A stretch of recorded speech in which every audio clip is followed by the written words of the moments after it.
So I kind of wanted to start over for part 2 here with a fresh screen so that I could show you starting from the paint bucket tool. So I'm going to go ahead and I'm going to take the Polystar tool, which you get from that whole rectangle tool area, click on that, and draw myself a polygon.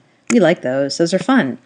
And then the other interesting thing that I can do when I use the polygon tool is make a star. You'll notice that in the properties panel there's a tool settings. If I click that, then I can actually set it to star and then make a star. Neat.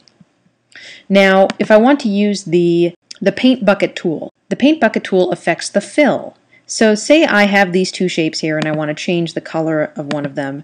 I can use the paint bucket tool and I can click and it will affect that. If I try to click where the line is, it doesn't affect the line.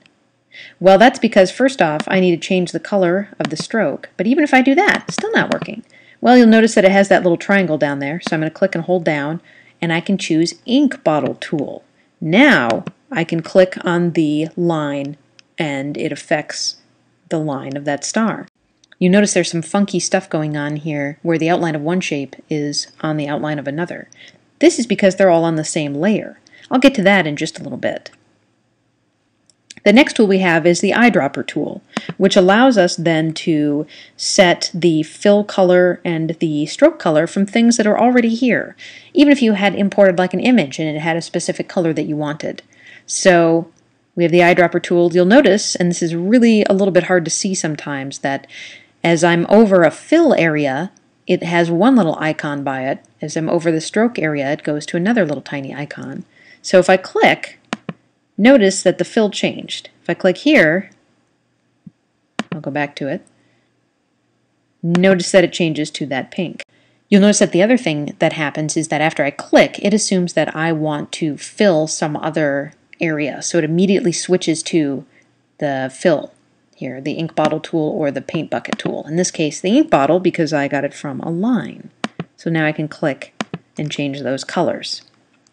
So the next one down is the eraser tool, which is kind of just like it sounds. You just go through and, hey, I got rid of a bunch of things.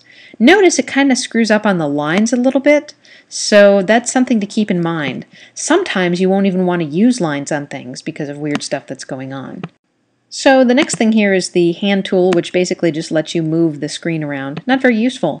Underneath it is the super useful one, though, the zoom tool.